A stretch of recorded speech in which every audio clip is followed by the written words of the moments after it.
Our Father, who is in heaven, hallowed be thy name. There goes the Lord's Prayer. Do we know God's name? Millions speak of God, either in prayer or profanity. But God is not so much a name as it is a proper noun, connoting divinity.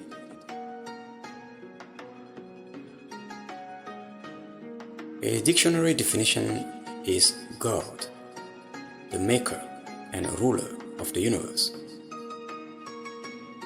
the one supreme being. Now, as we shall see, this definition leaves much to be desired. Millions of people assume, when they speak of God, that they refer to the one Jesus called Father, the Creator, as they suppose of the Old Testament, the giver of the Ten Commandments, the God with whom the ancients dealt. This is not true. The Bible demolishes cherished myth, casually assumed tradition. Much more is implied by the word God than we may have realized it.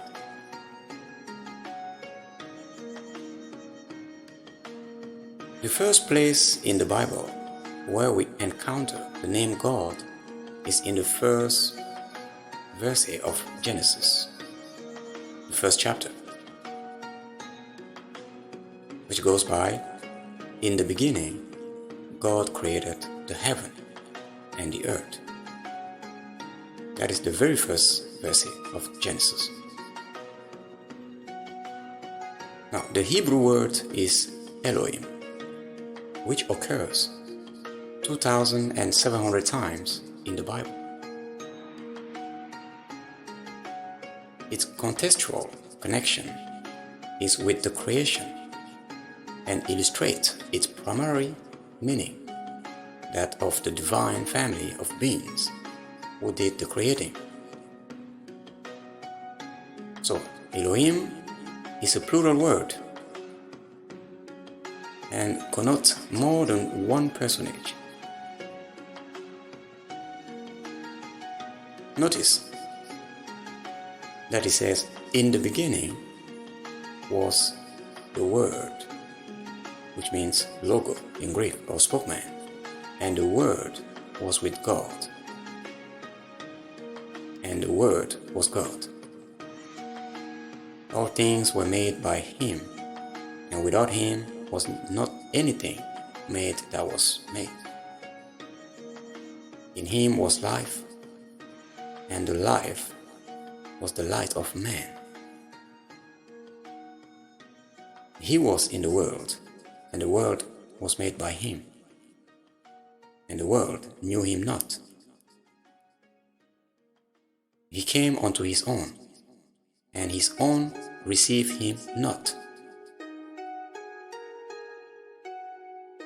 But as many as received Him, to them gave He power to become the sons of God, even to them that believe on His name.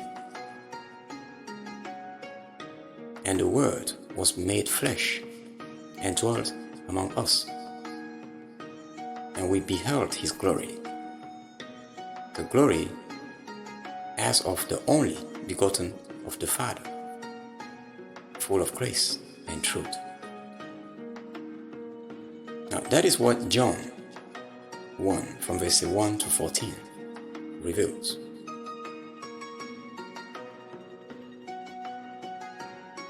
This unmistakable reference to Jesus Christ plainly says that He, the member of the divine family called the Logos or the spokesman, of the Elohim, which means more than one, or a duality of persons, did the creating.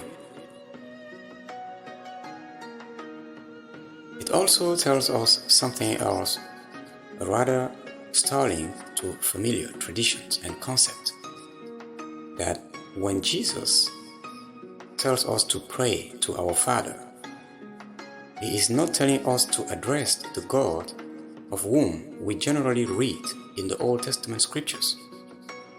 For as shocking as it may appear, the Bible is replete with proof it was the one who became Christ, who is the God of the Old Testament.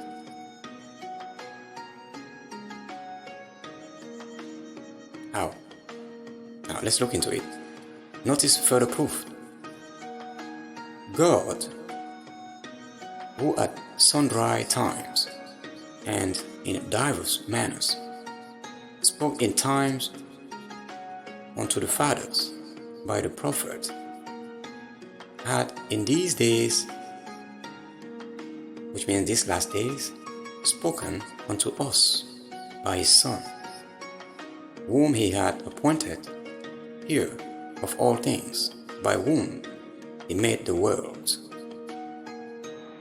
who being the brightness of His glory, and the express image of His person, and upholding all things by the word of His power, when He had by Himself purged our sins, sat down on the right hand of the Majesty on high. That is from Hebrews 1, from verse 1 to 3. Therefore, the one personage of the dual name for God, Elohim, we see in the first verse of the Bible is that same one who was to come into this world, which means Jesus Christ of Nazareth. Remember, Christ said, "No man had seen God at any time. The only begotten Son, which is in the bosom of the Father, He had declared Him." That can be found in John 1:18. So Christ came to reveal the Father to the world for the first time. He said, "All things are delivered unto me of my Father, and no man knew the Son but the Father, neither knew any man the Father save the Son, and he to whomsoever the Son will reveal Him." That is from Matthew 11:27.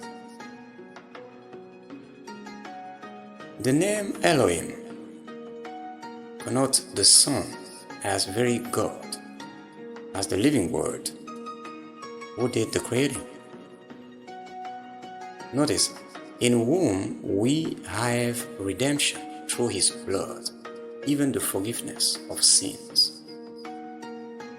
who is the image of the invisible God, the firstborn of every creature. For by Him were all things created, that are in heaven and that are in earth, visible and invisible, whether they be thrones or dominions or principalities or power. All things were created by Him and for Him, and He is before all things, and by Him all things consist. Now that is from Colossians 1, from verse 14 to 17. Notice contextual proof that Elohim means more than one person, and God, meaning Elohim, said, "Let us make man in our image, after our likeness," as we can read from Genesis 1:26. The next name for God we encounter is Jehovah, which is a name used in covenant relationship between God and His creation. The name means the ever-living one, the eternal, the one who was and is to come. Watch out for the next part.